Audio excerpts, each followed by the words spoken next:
नमस्कार, मैं दीपक शर्मा और मेरे YouTube मंच पर आपका स्वागत है। दोस्तों, राजनीति में जिस पार्टी को अक्सर कमज़ोर बताया जाता है, हल्का बताया जाता है, भीतर से उसी पार्टी से डर भी लगता है। अब कुछ ऐसा ही हाल आजकल मोदी जी का है। खबर पर आने से पहले मेरी गुजारिश है आपसे कि मोदी जी के इस बयान को ज़रा गौर से सुनिए। इस घमंडिया गठबंधन की आर्थिक नीति से भी सावधान करना चाहता हूं। कांग्रेस और उसके इंडी अलायंस, ये घमंडिया गठबंधन। अब दोस्तों, मोदी जी जहां घूम घूम कर देश भर में अलग अलग मंचों से कह रहे हैं कि ये जो इंडिया अलायंस है, ये इंडिया नहीं, इंडी अलायंस, ये गठबंधन नहीं, ये घमंडिया गठबंधन है। ये घमंड से चूर हैं, ये टूटे हुए लोग हैं, ये आपस में ही भिड़ जाएंगे, ये कमजोर हैं, हल्के हैं। हकीकत ये है कि बंद कमरे में मोदी जी को मालूम है कि ये जो इंडिया अलायंस है, कहीं ना कहीं अगर ये एक हो गया, सब एक हो गए पूरे हिंदुस्तान भर में, एक छतरी के नीचे सारा विपक्ष आ गया, तो फिर 2024 की लड़ाई जीतना आसान नहीं है। और 22 और 23 दिसंबर को दिल्ली में जो बीजेपी की, जिसे सबसे बड़ी बैठक कहा जा रहा है, ऑफिस बियरर्स की, देश भर के, बंद कमरे में, बंद हॉल में मोदी जी ने बात कबूल करी कि टक्कर है और कांटे की टक्कर है। और उन्होंने ये कहा कि अगर 350 सीटों पर यह विपक्ष एक होता है, 1 वर्सेस 1 होता है, बीजेपी वर्सेस इंडिया होता है, इंडिया अलायंस, तो फिर आगे का जो सफ़र है वो इतना आसान नहीं है। और इसलिए उन्होंने एक टारगेट दिया, और टारगेट ये दिया कि जो 37% वोट शेयर है बीजेपी का अब तक 2019 तक मैक्सिमम वोट शेयर है, इस वोट शेयर को 51% तक ले जाना। यानी जो उनका टारगेट है नड्डा को और अमित शाह को, वो ये है कि 51% वोट शेयर बीजेपी को लाना पड़ेगा। और अगर 51% वोट शेयर नहीं आया तो एक बनाम एक की लड़ाई में कुछ भी हो सकता है, बाजी हाथ से भी निकल सकती है। अब दोस्तों, जो बड़ा सवाल है वो ये है कि क्या 2024 के फाइनल को लेकर इंडिया अलायंस से मोदी वाकई ही घबरा है, मोदी और शाह वाकई घबरा है? और क्या जो अरिथमेटिक है वोट शेयर की, वोटों की जो गणित है, वो इंडिया अलायंस को फेवर कर रही है? 62% share, vote share India alliance का रहा है और बीजेपी का 37% 2019 में। तो जो वोटों की गणित है, क्या ये फेवर इंडिया अलायंस को कर रही है? और क्या ये जो 3 राज्यों के, ये जो 3 राज्य हैं, छत्तीसगढ़, मध्य प्रदेश, राजस्थान, ये जो विधानसभा के चुनाव हुए थे, इसकी जीत का जो जीत जिसको स्वीप किया है बीजेपी ने, इस जीत का 2024 के फाइनल से ज़्यादा मतलब नहीं है। और अगर विधानसभा चुनाव का लोकसभा चुनाव से बहुत मतलब नहीं है, तो क्या गेम इज स्टिल ओपन? क्या खेल अभी भी खुला हुआ है 2024 का? और अगर इंडिया अलायंस के सारे नेता एकजुट होकर, एक तन एक मन से, अथाह परिश्रम के साथ, जीतोड़ मेहनत के साथ, अगर हर सीट भिड़ते हैं, अगर बीजेपी से हर सीट पर अगर भिड़ते हैं बीजेपी से, तो क्या नतीजा चौंका सकता है आपको भी और मोदी और शाह को भी। अब दोस्तों, अगर आप 2019 के लोकसभा के रिजल्ट्स देखेंगे, नतीजे देखेंगे, तो जो आंकड़े हैं, उन आंकड़ों को देखकर आपको ये एहसास हो जाएगा कि मोदी जी वाकई क्यों परेशान हैं, मोदी जी वाकई तकलीफ में क्यों है। और उसका सबसे बड़ा रीज़न ये है कि 2019 में बीजेपी ने पीक परफॉर्मेंस दी थी, यानी बीजेपी अपने प्रदर्शन के शिखर पर थी, शीर्ष पर थी, पहाड़ की चोटी पर थी। और चोटी के बाद कोई जगह नहीं है, शिखर के बाद कुछ बचता नहीं है, शिखर से आप नीचे ही आते हैं। मिसाल के तौर पर अगर आप जो हिंदी हार्टलैंड है, जिसमें मैं गुजरात भी जोड़ दूं, जो पट्टी है जहां पर सबसे ज़्यादा फसल काटते हैं मोदी जी, अगर आप उस पट्टी को देखेंगे तो आपको पीक परफॉर्मेंस समझ में आएगी कि बीजेपी एक सैचुरेशन पॉइंट पर पहुंच चुकी है, यहां से नीचे ही आएगी। मिसाल के तौर पर गुजरात 26 में 26 सीट जीती थी, तो क्या इस बार 26 में 27 सीट जीत लेंगे? राजस्थान में 25 सीट जीती, मध्य प्रदेश में 29 में 28 सीट जीत ले गए, हरियाणा में 10 में 10, दिल्ली में 7 में 7, उत्तराखंड में 5 में 5, हिमाचल में 4 में 4। आप कह सकते हैं कि 106 में 105 सीट जीत कर ले गए। अब वो वोट शेयर अगर बढ़ाने की बात कर रहे हैं, अगर वो सीटें बढ़ाने की बात करें, तो सवाल ये है कि ये सीटें जो ऑलमोस्ट पीक पर पहुंच गई हैं, यहां से सीटें कम ही हो सकती हैं, बढ़ नहीं सकती। अब कुछ और राज्य भी हैं और वो राज्य भी मोदी जी के लिए परेशानी का सबब है, क्योंकि वहाँ पर मोदी जी के पुराने साथी छूट गए या मोदी जी ने छोड़ दिया या कहीं ना कहीं मनभेद हो गए। जैसे महाराष्ट्र में उद्धव ठाकरे के साथ 36 का आंकड़ा हो गया। अब महाराष्ट्र में पिछली बार 48 में से 41 सीट ले गए थे, जिसमें मेहरबानी शिवसेना की थी, उद्धव ठाकरे की थी। उद्धव ठाकरे से मैंने कहा कि 36 का आंकड़ा है, तलवारें खिंची हुई हैं। बिहार जहां मोदी जी पूरी तरह से स्वीप कर गए थे, 40 में से 39 सीट ले गए थे, वहां नीतीश कुमार से अनबन हो चुकी है और इतनी अनबन हो चुकी है कि सीधे सीधे चैलेंज एक दूसरे को दिया जा रहा है।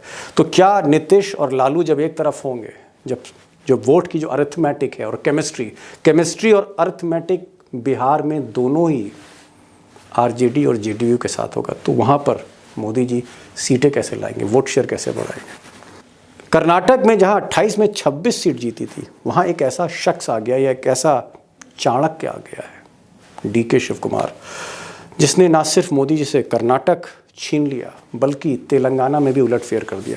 तो डीके शिव कुमार के रहते हुए, साउथ इंडिया के चाणक्य के रहते हुए, क्या इस बार मोदी जी कर्नाटक स्वीप कर जाएंगे? डबल इंजन की सरकार भी नहीं है तो वहाँ पर। उत्तर प्रदेश में अगर आप देखें तो जिस तरह से योगी और अमित शाह के बीच में तलवारें खिंची हैं, उत्तर प्रदेश 2 लॉबीज में बढ़ चुका है। उस उत्तर प्रदेश में भले ही वो राम मंदिर का उद्घाटन करेंगे और 1 महीने राम मंदिर का उत्सव चलेगा, उसके बावजूद जो भीतर घात है और जिस तरह से वहां इंडिया अलायंस एक हो रहा है, मायावती के आने की भी गुंजाइश है। तो अगर अखिलेश, जयंत चौधरी, नीतीश कुमार वहां से खड़गे लड़ रहे हैं, अगर वहां से प्रियंका लड़ रही हैं, राहुल गांधी लड़ रहे हैं, नीतीश कुमार लड़ रहे हैं, मायावती का हाथी भी आखिरी वक्त पर आ रहा है, बारात में शामिल हो रहा है, अगर तो क्या 80 में से 73 सीट ला पाएंगे? क्या 80 में से 64 सीट ला पाएंगे? क्या ये सीटें बढ़ेंगी उत्तर प्रदेश में? दिल पर हाथ रख के सोचिए, ये सीटें घटेगी।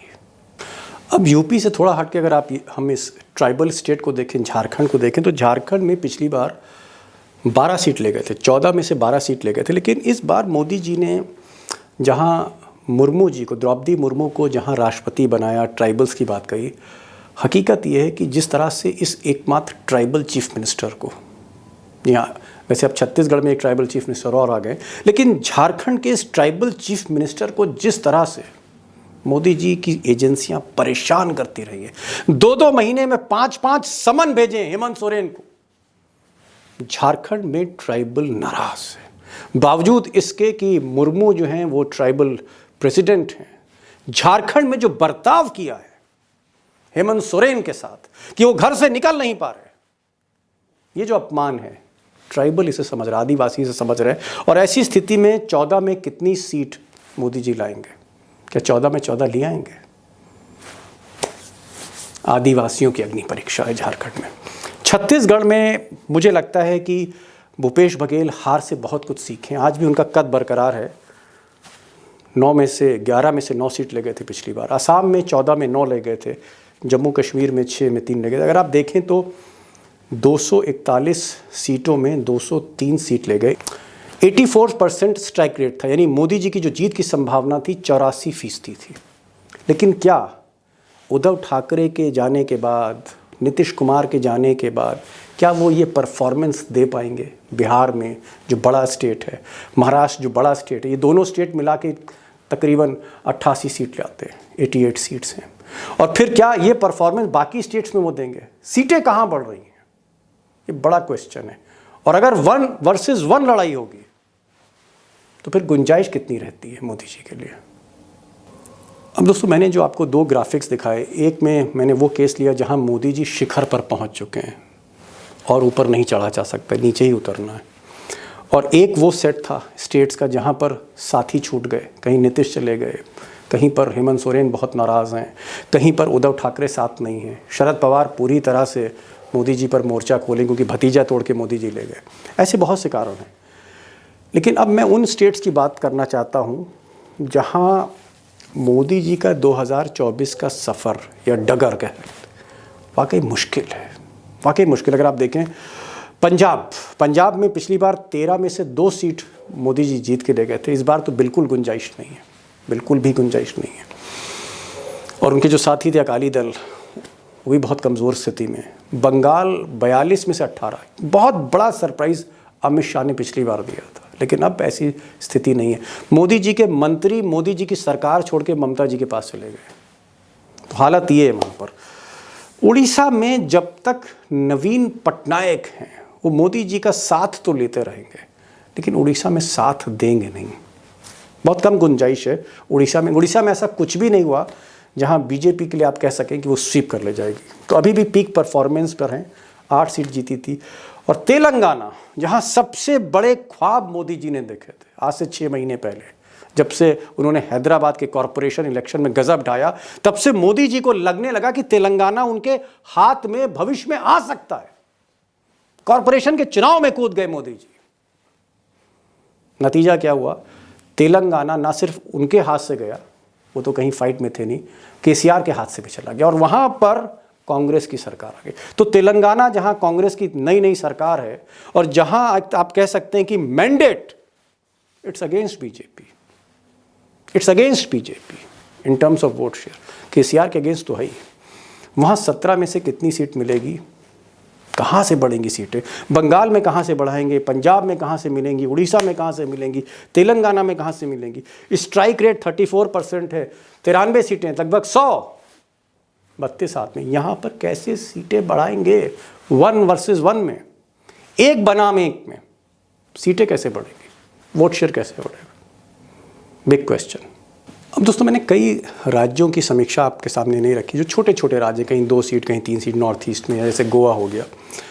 लेकिन 3 राज्य हैं, 3 big states in south India, और ये वो स्टेट हैं जहां बीजेपी की गुंजाइश ही नहीं है, संभावना ही नहीं, पॉसिबिलिटीज़ ही नहीं है। और ये स्टेट हैं आंध्र प्रदेश। 25 सीट हैं, पिछली बार 0 सीट मिली थी बीजेपी को, 0। और यहाँ पर जो वोट शेयर 1% से कम है बीजेपी का, तो यहाँ बहुत मुश्किल है।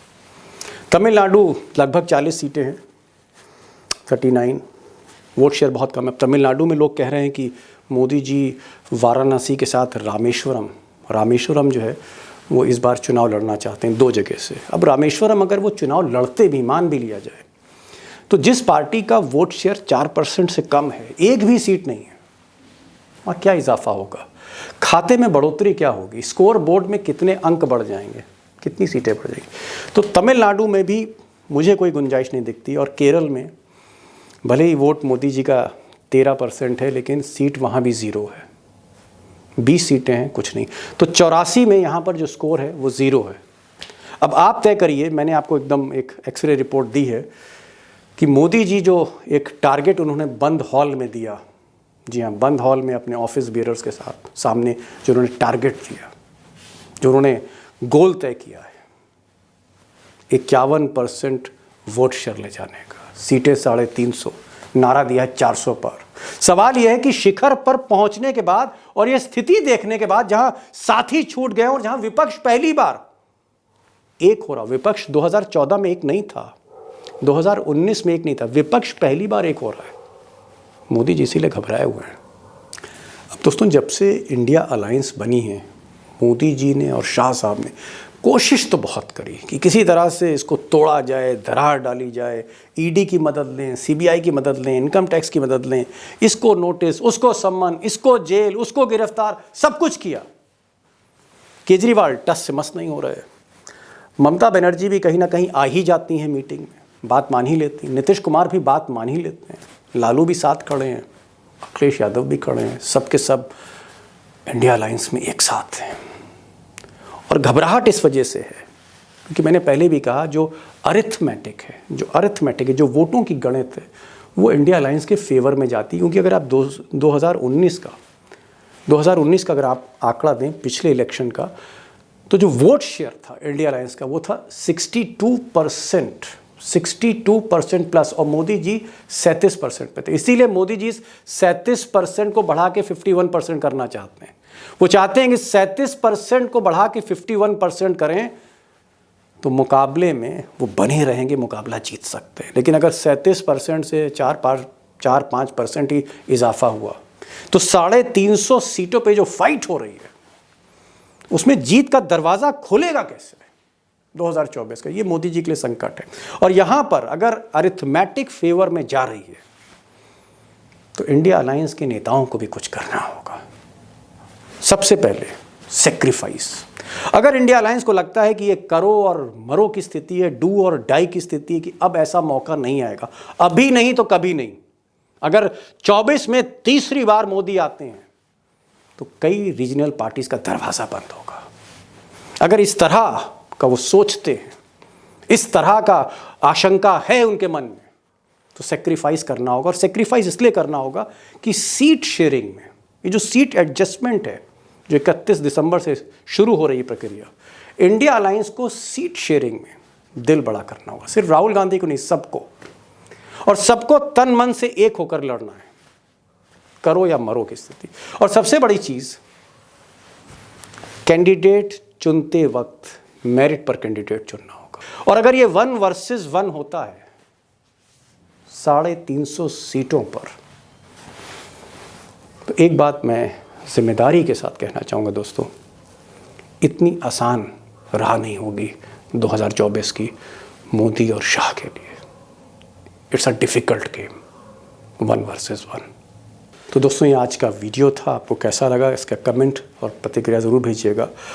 और मैं चाहूँगा ये जो 1 वर्सेस 1 है, एक बनाम एक, और ये जो वोट शेयर है, अरिथमेटिक है, इस पर भी अपने कमेंट भेजिएगा कि क्या अरिथमेटिक मोदी जी का गेम बिगाड़ सकती है। और इस अरिथमेटिक में थोड़ी सी केमिस्ट्री मिल जाए, यानी तन मन दोनों एक हो जाएं, तो क्या वाकई गेम बदल सकता है। 3 महीने हैं, देखना है इंडिया अलायंस कैसे पोजीशन लेती है। तो ये आज का वीडियो था, आपके कमेंट्स का मैं इंतज़ार करूंगा। और मैं चाहूँगा कि अगर ये चैनल आपने अभी तक सब्सक्राइब नहीं किया तो उसको सब्सक्राइब करिए, दोस्तों से कहिए, जो बेल आइकॉन है उसको क्लिक करिए, आपको नोटिफिकेशन जो है वीडियो सबसे पहले मिलेगा। और आपका हौसला बना रहे, मेहरबानी बनी रहे, उसी से आवाज़ है, उसी से मेरा भी हौसला है। तो आज का ये वीडियो था, फिर मिलते हैं एक नई वीडियो के साथ, तब तक के लिए नमस्कार।